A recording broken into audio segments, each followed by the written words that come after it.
2022 was an amazing year for horror fans everywhere. These are my top 10 favorite horror films of 2022. Let me know your favorites down in the comments below.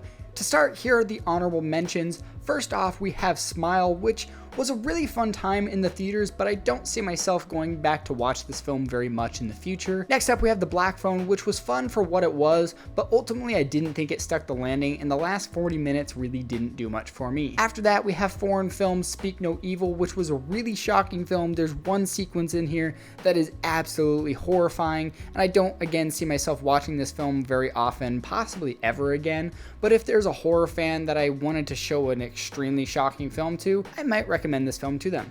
And then next up, the last two films for the honorable mentions, we have Knit-Ram and The Fallout. Both of these films are technically dramas that cover mass shootings in very different ways, but I think they handle it extremely well. They are extremely fantastic films from the year 2022. But again, they're not horror films, so I didn't include them in the top 10, but they are terrifying enough to get an honorable mention. And coming into the top 10 spot, we have a Shudder release with Hellbender. This coming-of-age, witchy horror film is phenomenal and is refreshing as hell. I actually got to interview the star of this film, Zelda Adams, who stars alongside her mother, father, and her sister. This is a literal family film that was shot during COVID, and I thought it was just absolutely fantastic, and especially for the budget, they were able to create something truly just eerie and something cool that hasn't been done with witches for a very long time, I feel like. But this family-made film is fun, it's extremely eerie, and it is just a film that absolutely deserved a spot on my top 10 favorite horror films of 2022. And moving into number 9, we have Bones and All. I did not expect this film to end up on this list at all, let alone to liking the film in any way, shape, or form. I really didn't expect to like it. I'm not a huge fan of Luca Guadagnino's previous works. I have massive respect for him. I think he's a talented creator, but I just don't connect with his films. This film, I wouldn't say that I connected with it, more so than I was just engaged the entire time. I just couldn't take my eyes off the screen, except for when I physically had to if I didn't want to vomit. This film is just absolutely wild, and I thought it was a blast. I saw this in an empty theater completely by myself, so I was truly able to experience this film for what it was and get my own thoughts, not have any other distractions, no phones, no other people getting up to go to the bathroom or get snacks or coughing. It was just me and the movie, and that's an experience that I've truly never had before, so I'm grateful for that. And it's an experience and a film that I will never forget. And coming in 8th place, most people would say that this is actually an action film. I kind of agree, but I'm still gonna include it on this list because I still think The Predator is a horror icon, so that's why number 8 is Prey.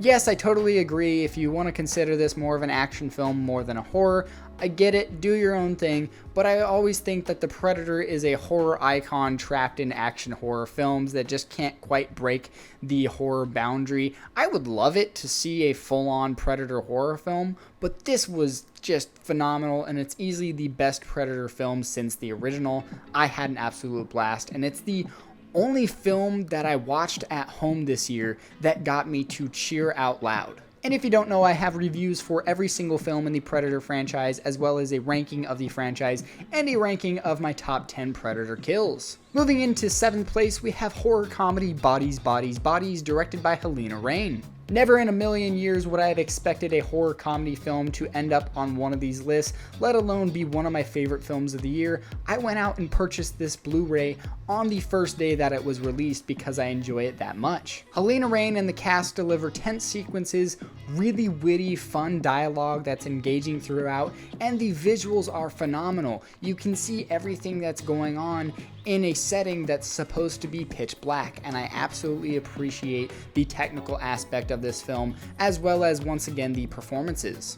It also delivers possibly the best twist of the year. Go see Bodies, Bodies, Bodies if you haven't already. It is an absolute blast. And moving along, coming in 6th place, we have Pearl. Mia Goth and Ty West are back after X, and they absolutely smashed it.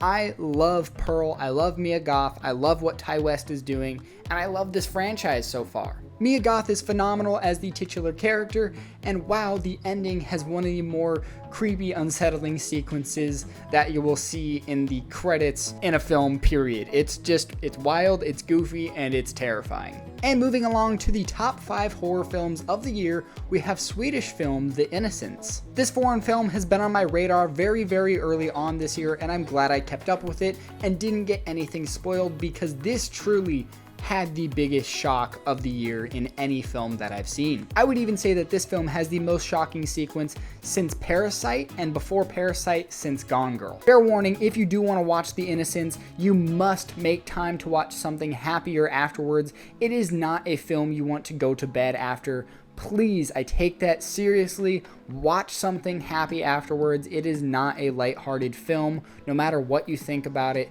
Just please make the time to watch this film, as well as watching something happy afterwards. And coming in fourth, we have Zach Krieger's Barbarian. This film had me a little worried, to be honest, simply because of how much the film was being hyped up. I kept seeing ads for it everywhere. I only ever watched one trailer because I didn't want to see too much, but everybody was saying, oh, this is the wildest film of the year, scariest film of the year. And while I don't necessarily think that of the film, I do think it was an absolute blast and did also have one of the more shocking what the moments of 2022. There's a specific cut in the film where the entire theater ended up looking around at each other. The guy in front of me, who I have no idea who he was, but he looked back at me, we made eye contact, and he was just like, what the fuck? We were all just having a what the moment, and that was a really cool thing to experience in the theaters. Barbarian's awesome. I would purchase the film. If you haven't seen it, please go watch it without even seeing the trailers. It is completely worth it. Bill Skarsgård is great, as well as Georgina Campbell. Please go check out Barbarian. And coming into the top 3 spots, my top 3 favorite horror films of 2022, number 3 is Scream.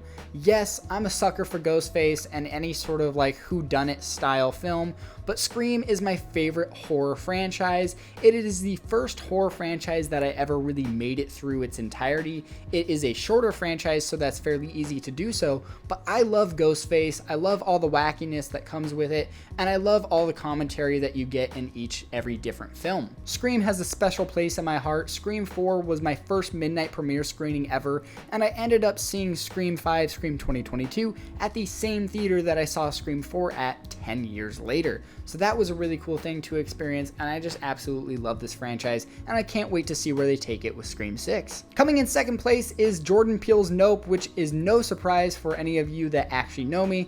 I love alien films, and I've always been terrified of them since seeing Signs as a kid. But what made me love this film so much is the fact that it is a mix-up of some of my favorite films of all time, literally some of my top 10 favorite films of all time being Jaws and Close Encounters of the Third Kind. The fact that it's a mix-up of those two while being something completely independent on its own was just mind-blowing to me. The more and more similarities that I realized to Jaws and Close Encounters of the Third Kind, I just kept getting a bigger and bigger smile in the theaters.